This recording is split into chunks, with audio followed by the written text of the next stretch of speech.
from Departing the Domain, A Guide to Civilized Orth for the Truly Discerning Wayfarer, by Arcady, the Many-Named. The Imperial City, beating heart of the vast human dragon empire of Xiaofeng, contains innumerable wonders and curiosities to draw the attention of even the most jaded and worldly travelers. The pentatonic opera house, the pangolin circus, the colossal bronze statue of Zhang Ye, and the largest temple dedicated to Groomsh to be found anywhere on Orth. Also, the only one to which orcs are never permitted entry. But one all too often overlooked point of interest in the capital of the Celestial Imperium is the foundational branch of the August Depository, occupying an entire block of the Street of Balanced Accounts, the name of which was inspired by its very presence. The August Depository purports to be the first and oldest banking house in all of Auric. This claim is made more credible, but less easily verified, by the fact that no exact date has ever been given for the founding of the bank. As the story goes, when Shi Chia, the legendary first empress of Xiaofeng, founded her capital, she chose the location in order to be near the August Depository, a then already ancient and powerful institution. The building is a wonder of imposing architecture. Even the largest readers should find its vast proportions inspiring and intimidating. Only those who have business with the bank are permitted to enter and take in the equally enormous, though strangely warm details of its interior decorations. For those willing to sacrifice the accessibility of their hoard in order to assure its security, the depository's reputation is hard to beat. But even those not interested in opening an account can still gain admission by paying for the twice-daily tour. For only a few banliang, admission free on the New Year and the Emperor's birthday, guests may marvel at the sweeping reception halls, inspect one of the disused vaults, and take in an exhibit of some of the more valuable and noteworthy items left unclaimed over several millennia of operation. On my visit, I found the inscription on the first coin deposited with the bank to be of particular interest. But for any readers who have lived or traveled widely in the Fleneus, I will not spoil the joke here.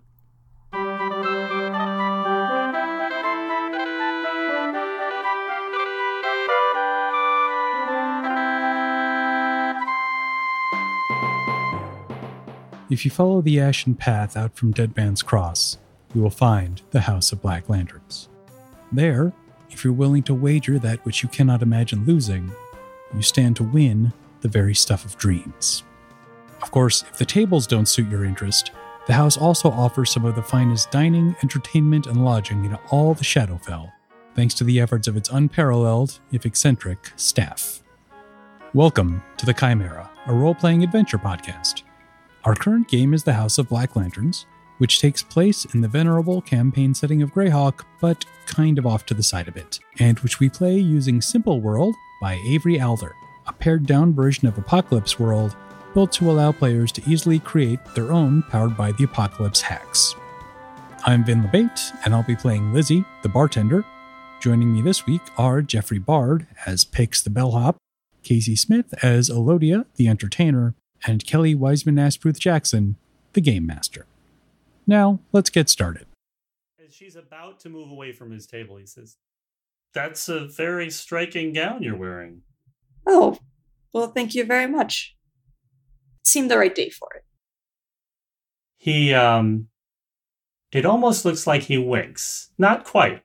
The eye doesn't fully close. But something so approaching the wink. Yeah, maybe. Like twitch, but try to look cool about it. Right. And he says, very interesting day indeed, then. Isn't it always, though? All right. He's not going to stop you from moving on. Okay, so she's also going to make her way to the bar to get a little something to drink, mostly to kind of just, give her throat a break. Okay. Kids are, as you heard the previous scene, so the kids are still playing cards at the bar. No other patrons over here at the moment. Ellie, what can I get for you? Oh, it's just the usual. Just a tea with lemon and honey, please. Mm-hmm. Yeah, there's usually a pot of water going at the back of the bar, so, Lizzie puts that together. Mm-hmm. She kind of leans against the bar and kind of watches these two expressionless children playing a weird game with a deck of 3 Dragon Ante cards and glances over at Lizzie and kind of asks, once Lizzie is close enough that it's not going to carry, what's up with those two? Not entirely sure. They drink milk. They're very creepy, but in, sort of not unexpected way. Yeah. No names? They didn't offer any. And, it's a little early for me to be prying. I like to give it a bit first. They probably have bedtimes. You have less time than usual.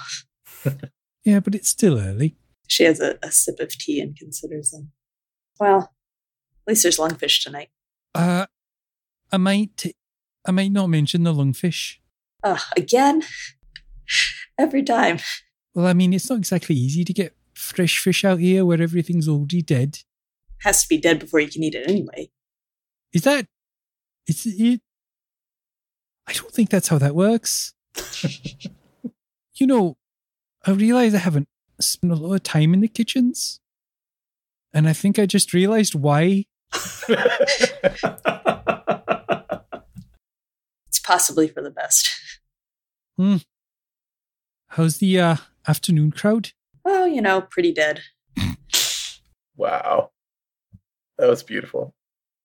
It was a work of art. Thank you. I have to assume that she makes that joke every day. She does, and then she kind of grins at Lizzie like she can hear the in her head. She's just waiting for it. Yeah. And actually, over in the lounge, a ghost just knows to do that. Right. I think it's a skeleton. It's definitely funnier if it's a skeleton playing the rim shot. Yeah. That's true. Yeah, I think that might be her piano player. So she's going to kind of sip her tea and wander over to the 2 creepy kids and just sort of just watch them play for a second and see if they notice her. So they play for a while, back and forth, putting down a card. The other one puts down a card. One of them takes both of them, puts them on the bottom of their stack. Eventually, the boy ends up with all the cards. They nod to each other. The girl looks at you and says, "Will you sing us a song?" Well, if you like. Any requests? Do you know the home I can never return to?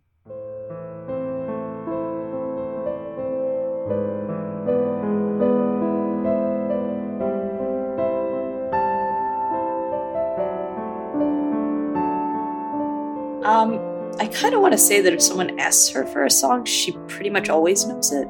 I think that that's a good thing to say. Yep. So she says, of course. And, takes a couple steps back, so it's a little more performance-y and a little less like I'm serenading you directly because that's uncomfortable. And she launches into it.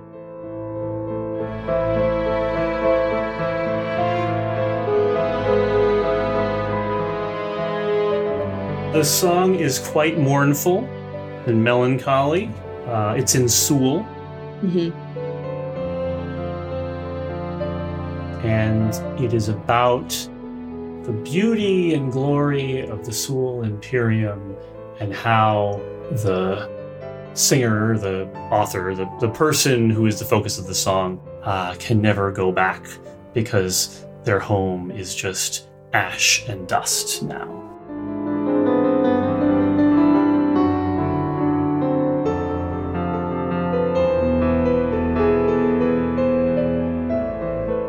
So she's pretty good, I think, at kind of capturing the emotion of a song. And so she does her best to do it justice and, resonate kind of the lost melancholy homesickness of the music with her voice.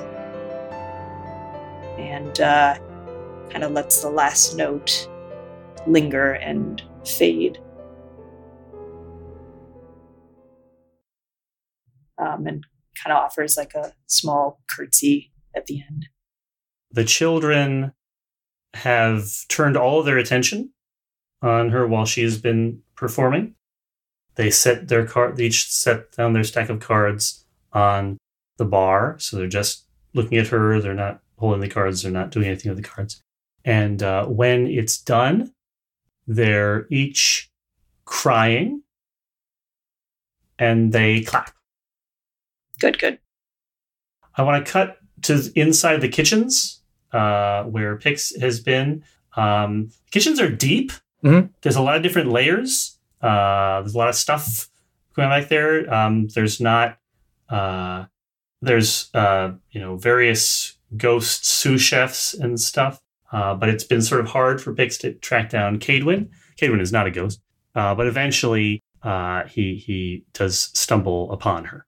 She's looking harried and going over a menu with one of the ghost stewards and saying, "No, not this, that," and seems quite perturbed. Cadwin, hi. I hope you have a moment. We have some special guests up in the executive suites area. They are some of the originals. And he says that with sort of like a weight that Cadwin should understand what that means. So while Pix is talking, Cadwin starts talking, not really paying attention to what he is saying.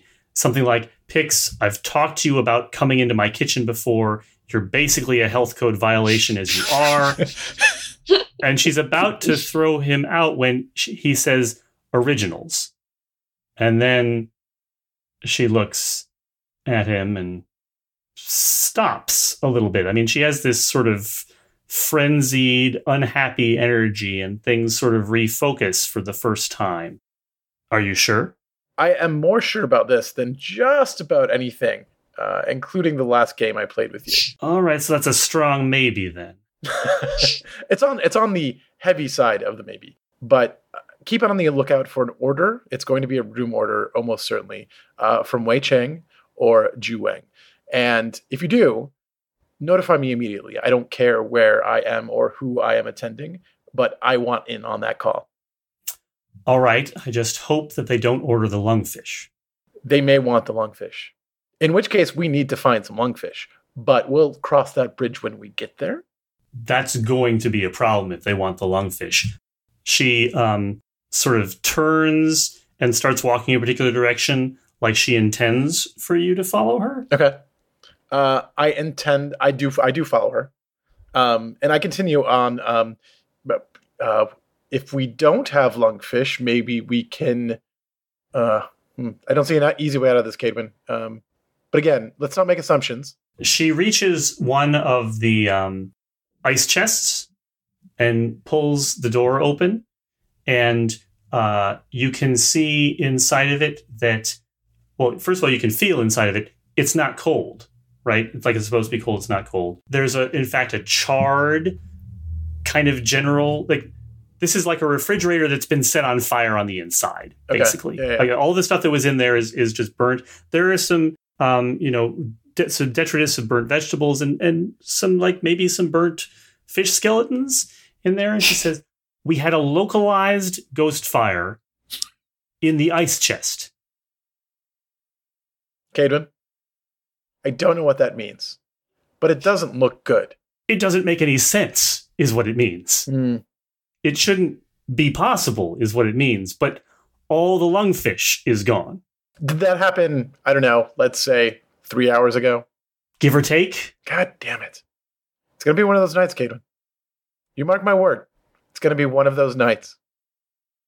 All right, well, anyways, keep me posted. Maybe we'll figure out a solution. Maybe we can make the house forget it was ever on the menu. That's an option. Can't we do that? I'm pretty sure we did that a couple of years ago. Didn't we? I've already ordered the menu changed. It hasn't been sent up to any rooms yet. The front desk staff know that it's not to be included. There shouldn't be any evidence that it was ever in the plan for tonight's dinner. You know how this goes, Cadwin. Someone's going to do the wrong thing and it's going to get in the wrong hands. And it's going to be the person who wants the lungfish. And it's going to be those two. I know it. I know it in my bones. And at this point, Pix does something to like really piss Cadwin off. Like, not on purpose, right? He's not trying to get her goat or like, rile her up. He knows that she is a tinderbox, always ready to explode.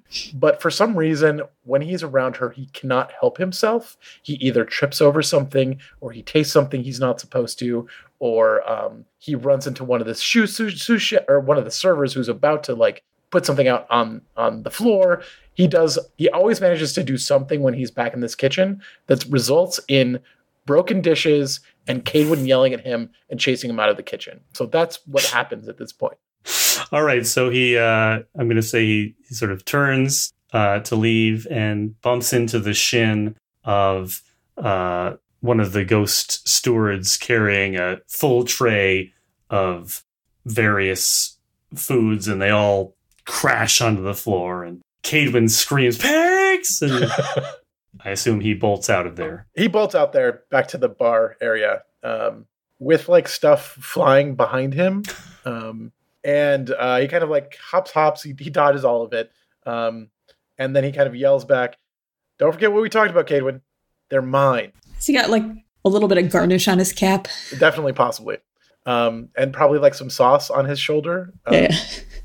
And then he sees Elodia. Elodia. Sees Elodia, says, "Hey, Elodia, how's it going?" You've been in the kitchen again. Yeah. You never learn. She's at a 5 now. She's at a 5. If we give her a couple hours, she'll be okay. But, guys, nobody mentioned the lungfish, okay? Seriously, can't get out. No one ever wants the lungfish anyway. They're going to want it tonight. It's called lungfish. I'm telling you, Lizzie, they're going to want it tonight. Wait. They who? So we got some originals, or at least I'm fairly certain they're originals. Ju Wang and Wei Cheng, they just checked in. With this, Ziwei Cheng walks into the bar. That's them. He backs up. He goes to the bar. Lizzie, give me a napkin. She passes him a bar rag. He like wipes his belt cap off and his shoulder, cleans himself up, puts it back on. Thanks. Kind of straightens himself up, but doesn't. Just gonna keep an eye. Gonna try to get the eye of Ziwei Cheng. So Ziwei Cheng walks up to the bar. Lizzie is still behind the bar, I assume. Mm-hmm. What can I get for you? Thank you, kind madam. I would like to place an order with the kitchen. I can get that down to them. Thank you very much. If you could please have them bring it out, I'll take it back up to the room. I would like, please, one full chicken in ponzu sauce with Brussels sprouts and seaweed. Looking down at the menu that has been prepared for this evening, that is in fact an item that is on the menu. And also, please, one lungfish with pomegranate and saffron. That is also on the menu, but it has been crossed out. She glances at Pix. Pix is like making this super polite face, but like kind of slightly nodding his head at Lizzie and smiling like that really hard smile, like, "Oh, fuck, this is so bad." I'll put it in. I'll just give you a bit of a caution. I think there's been a bit of a rush on the lungfish. So if you've got a second preference... I can write that. We will.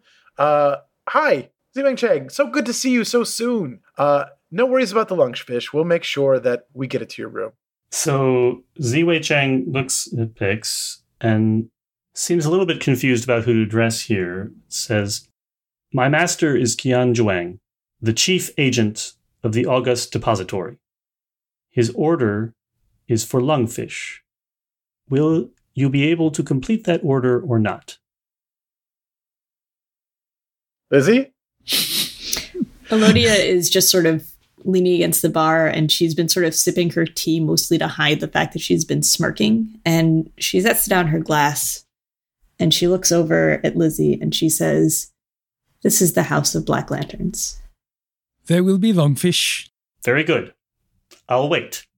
Doug. He sits at the bar, which is a little bit hard for someone of his stature. It's not... definitely. The ceiling is not high. The whole thing is kind of a problem for him, although he does not evince concern about it. But yeah, Lizzie is slightly weirded out at not being on the taller end of the people in the room for once. Not extremely weirded out because she is from space, so she's seen some shit, but it doesn't happen that much here. So it's a little odd, but she jots down that order. Pix, do you want to run this to the kitchen? Oh, no. I'll take it. Elodia kind of plucks up the order, points to Pix. Don't move. Wasn't planning on it, dear. And she's going to make her way to the kitchen. I think she and Cadwin have sort of this mildly antagonistic relationship in that, is Cadwin a wood elf? Yes. So, Cadwin's always going on about like how much work it is and how complicated it all is and how no one appreciates her.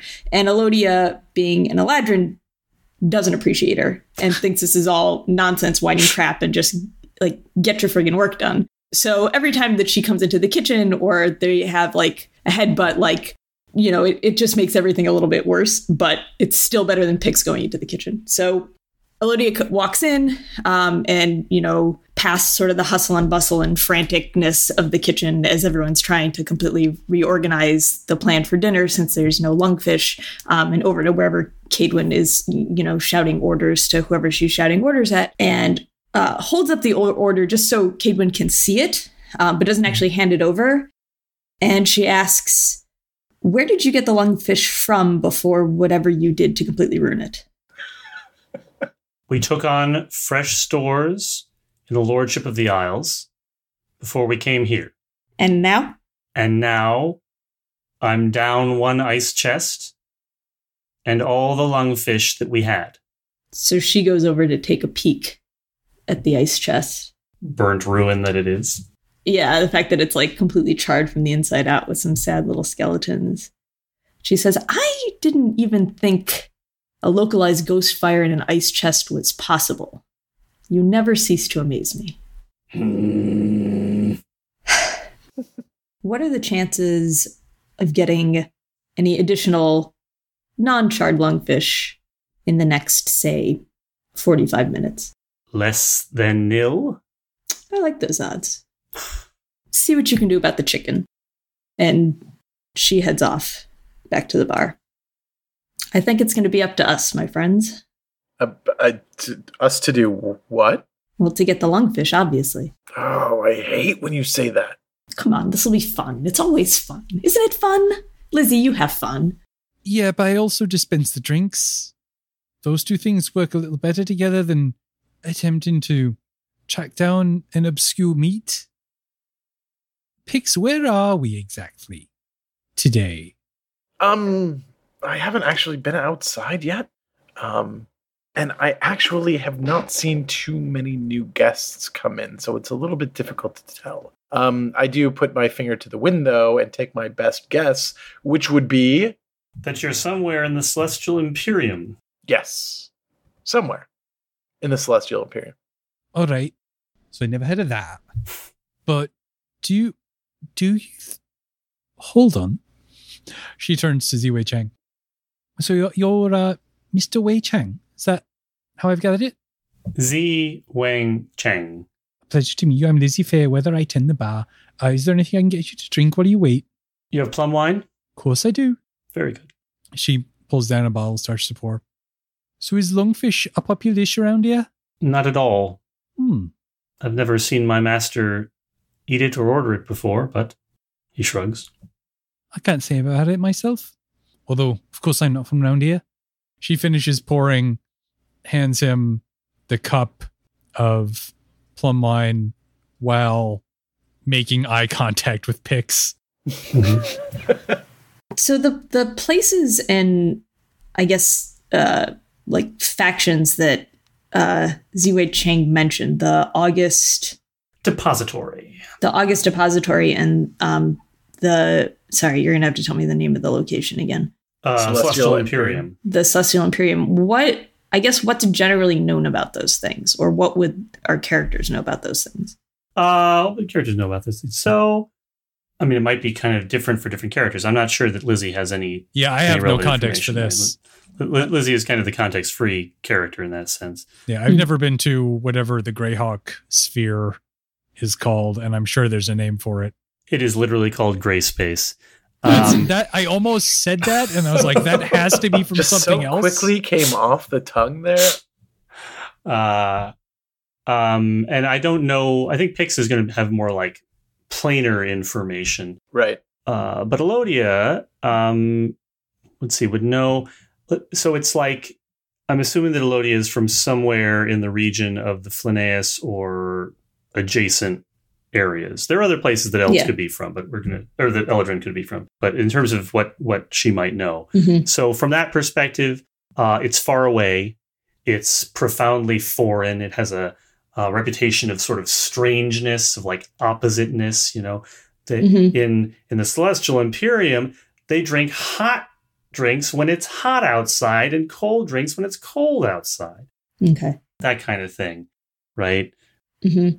They wear shoes on their feet and shoes on their head, and hamburgers eat people. It's supposed to be ruled by a matriarchal empress.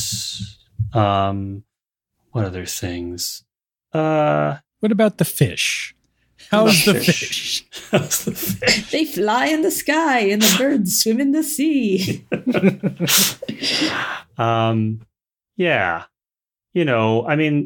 Basically think about whatever medieval imagination of the Orient, quote unquote, would be, right? It's that kind of flavor to it, especially from the perspective of the Flinnaeus looking in. I'm not trying to say that it is actually like that, but that would be the way it is reputed to be. So Pix is really split between wanting to stay and kind of pick Ziwei Chang's head for information about his boss, but also realizes that failing to fulfill the needs of our guests is sort of the higher priority problem here, and he can't really be selfish if he wants to keep his bellhop cap. And so he says, Ziwei Chang, I am so sorry to have to leave your side, but you are in very good company here with Lizzie, and I keep wanting to call you Eloriel. Elodia. Like Melodia. Yeah. But they will take care of you while you wait for the food. I am going to go check in the kitchen and see what the status is. And Pix will kind of head off into the kitchen, and he uses his knowledge of the kitchen to avoid Cadwin's eye, in which case this is sort of like a mini game where the Eye of Sauron is like looking for him, and everything is dark and she is bright red, and there are these long shadows from like all of the kitchen equipment, right? And he's kind of sneaking from shadow to shadow, trying to avoid her eye, until he gets to a dumbwaiter that he gets into, closes the door, and then escapes back to the lobby, where he is going to try and do some research on current guests and sort of what their like accoutrements are. He's looking for kind of long shot things, but like people who might have aquariums in their room. And that's sort of what he's busying himself with right now. Okay, so we're trying to figure out if someone else inside the hotel has a lungfish. Yes. Okay. That might either be willing to trade, be willing to have it stolen from, or be willing to bet it in a game for. All right. And so he's like, and to do this, he's sort of like going through the registry, like who's here, that who's kind of here, stuff. where are they from, that kind of stuff, talking to the front desk person if they're there again. Who knows? Maybe it just comes to a giant line of people waiting to check in. But yeah. And that can happen off screen. It doesn't have to be an on-screen thing. Okay. Maybe we'll cut back for a second. Anything going on back in the bar we need to resolve the other two PCs? Actually, I think now I might use my ability to try and query this gentleman. Okay. You make a roll, right? Yep. So I'm going to do that. Oh, and it's bad. It's bad. What did you get? Are we in the abyss? I rolled a 3. Okay, plus 2, because my charm is 2, is 5, which is not a success in any way. No, that's not a success. So what? Let's see. The description says. Let me scroll up here. On a 6 or below, the GM chooses one. They overindulge, are more or less useless for the remainder of the scene. They react badly to your prying. You lose their trust for the time being. Or they turn the tables and draw a full and honest answer out of you. So, why don't you tell me what it is that Lizzie says in order to effect this while Ziwang Chang is drinking his plum wine? It's probably the most obvious question, which is, so what brings you and your folks to the House of Black Lanterns tonight? Ziwei Chang sniffs the wine. Says, my master and I are on a mission. Very important mission. It might be the most important mission anyone engaged in our enterprise has ever undertaken. I'm not sure how long we'll be on it. We both put our affairs in order before we left, so perhaps the rest of our lives. He sips the wine, and his head hits the bar. Oh, I didn't expect that. All right. Well, I guess we can let him stay here until his dinner's ready, and then Pix will have to figure out how we're getting him back upstairs. But we've got a bit of time before we have to worry about that. So he's out, right? Oh, yeah. Elodie's going to fleece him.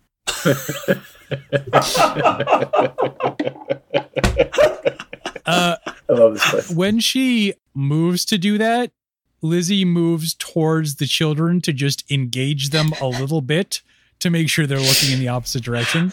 Like, can I get you another milk? Anything else? Like, just enough to keep them looking the other way. My sister would like to know what the status on that loquat juice is. Of course, give us just a moment and I'll head down into the cellar and turn some up.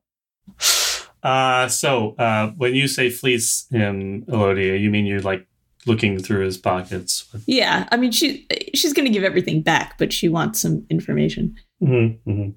All right. Well, as I mentioned, there's like a big spiky mace hanging from his belt. Right. He's got a crazy amount of coin on him. I mean, it's hard to tell the exact value of these things, but they look valuable by themselves. And he's carrying a lot of money. Mm-hmm. He has a piece of, probably a couple of pieces of papyrus stuffed underneath his breastplate that you can pull out. Again, it's written in the language of the Celestial Imperium, so I'm assuming that she doesn't speak that. Probably not, unless it's like lyrics. Right. She, under certain conditions, she can speak anything, but this is one of those conditions. Yeah. Let's see, other things. He has a hand mirror. He has a ring with some keys on it. Anything else that he'd be carrying? Something that she assumes is a snuff box. Okay. She's going to peek inside it anyway. There is definitely a powder in there, although it is not. It's like a deep azure color. It's not a color of snuff that she's encountered before. Interesting. Okay. And she's going to, peek in the mirror, mostly just to make, check her hair and everything, but just to sort of see if it does anything interesting when it's looked into. It is octagonal, and it is a perfectly nice mirror. Okay. But other than that, no particular thing seems to happen when she looks into it. So she replaces everything and, looks mildly perturbed that wasn't as useful as she was hoping it might be, but, it was fun, so it's okay. And she'll kind of step away from him and sort of nod to Lizzie that, she's done doing things the children probably shouldn't see. Okay, Lizzie goes down to get the loquat juice? Yes. Okay, Lizzie's down in the basement getting the loquat juice. What are you going to do while she's away, Elodia? The kids are still playing their game. Yes, they are. she's going to kind of take a seat nearest them that they can talk without like sitting right next to them, and ask, what game are you playing? I've never seen a deck of 3-card ante used in that manner. We're playing our the girl says, we're playing our favorite game, the eternal conflict between the righteous and the unholy. That does sound like fun. How do you play? They teach you how to play war with a 3-card ante deck. It's purely cards in 3-card ante have face value, and so it really is just war. Right. Okay. Okay, you're doing that. Lizzie's getting the loquat juice. Pix is constructing a plan. Okay, it's your bar, Lizzie. So is the access to the cellar different from the access to the kitchen? I.e., do you have to go through the kitchen to get to the cellar, or is there a different, like a trap door or something, or what? Tell me how it works geographically. There's separate accesses. I think the cellar's kind of expansive and maze-like, so you can access it from the kitchen or from a few other places in the house, but you don't have, like several people can easily move in and around and out of the cellar without ever encountering each other. I guess, in this case, how did Lizzie get to it? There's definitely a bar-specific entrance. Okay, so Lizzie has found the loquat juice, is coming back to the bar through that. I'm going to say it's a trap door, unless you say otherwise, right? You go down behind the bar and you come back up, right? So coming back up from the cellar, Elodia has just been taught how to play the eternal conflict between the righteous and the unholy. Pix bursts back into the bar area with a rather elaborate plan involving trading favors, probably in a 3 or 4-part chain, such that one of the long-term residents who has a portal of planar transit will agree to open a doorway to a place where they probably have a lungfish, and then they can go and catch one and then bring it back in to the house. That's your best shot at this point. When one of the ghost stewards comes out from the kitchen and sets a large tray with one of those big dome covers on it in front of Ziwei Cheng, who rousts just as it's set down on the bar, blinks a little bit, picks up the tray. Here, I'll help you with that. No need. I have it. He can hold it way out of Pix's reach. And takes the tray, the covered tray, away and up to the room. Lizzie glances at the two of them. Keep an eye on things. I'll check with the kitchen this time. And then she zips over to the kitchen, being a person who actually knows how to interact with kitchen staff. Okay.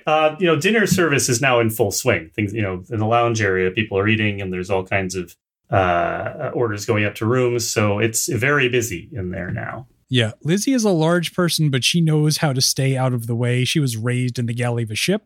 So she is she catches up with Cadwyn and doesn't interfere with what she's doing at all. And, tries to avoid attracting too much of her attention, but just says, Did you find a lungfish, or is there something we're going to need to know about?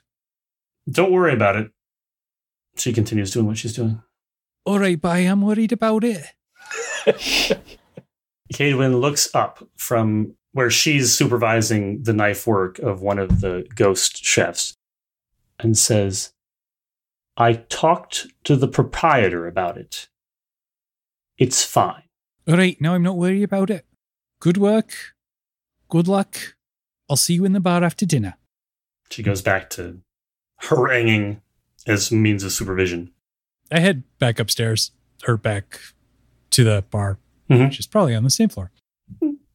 So, she says she worked it out with the proprietor. That's cheating. And she just sort of makes like a muttery sound and kind of huffs off because she needs to head into the lounge anyway to, start the evening set. I don't know if that was the best call. You know that you're borrowing against future time whenever you talk to the proprietor. Yeah, but it got taken care of. So... But you don't want to owe the proprietor anything. No, but that's this evening's problem and not right now's problem. Well, it was nice knowing her. She was a good chef. We'll sort it out. Give me a scotch. I select his preferred scotch, which I certainly know by now. Oh, yeah. Pour a glass. Pass it over. He takes a sip. Well, I guess I gotta get back to work, Lizzie. A lot of people need to move their bags, I'm sure. Right. So actually, What? No, go ahead. No. Go. Let's say what you're gonna say. What happened to the lungfish in the first place? Oh, there was a ghost fire in the icebox. That's not how ice works?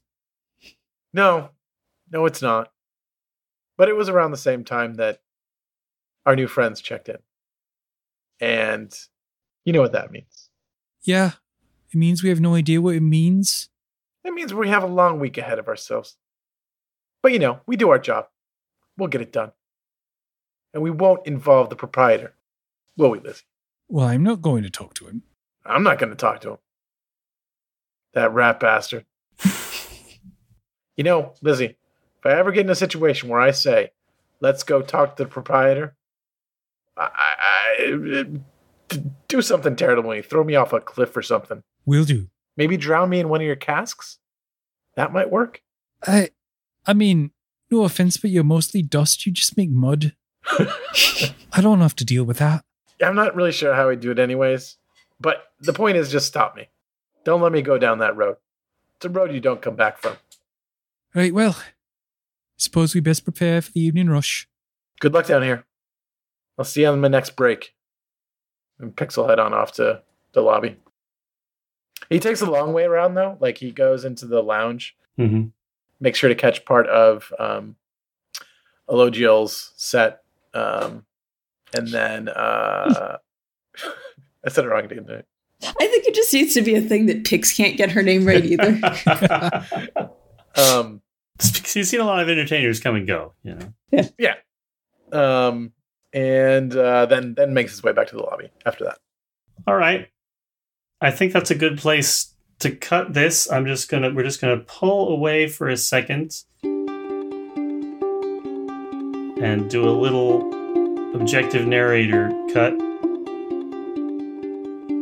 Way up and over and back and wherever it is in the establishment where Qian Zhuang's apartments are.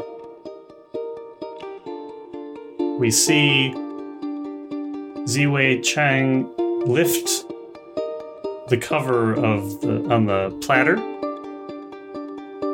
and there are two very nicely prepared chickens on matching plates. And there is a note which says, "To our great regret, the lungfish is not available this evening. Signed, the proprietor." And Qian Zhuang looks at Ziwei Chang and says something in the language of the Celestial Imperium, but the subtitles say, "Not tonight, then."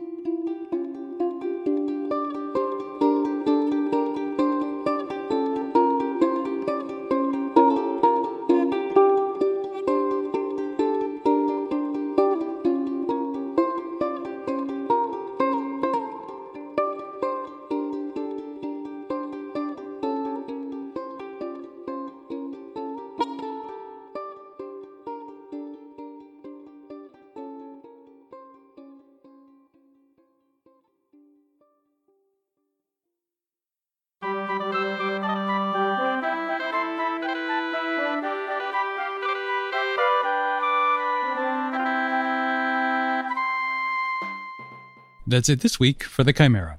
Our theme music is Hoof, Heart, and Hiss by Matt Weber. You can find a link to more of Matt's work and any other music used in this episode in the show notes. You can support the show by going to patreon.com/chimerapod, or by leaving us a rating on your favorite podcast app, or just by telling a friend. We'll be back with a new episode in 2 weeks, but if you want to see what we're up to in the meantime, you can find us online at thechimera.space, or on Twitter or Facebook at chimerapod. Thanks for listening.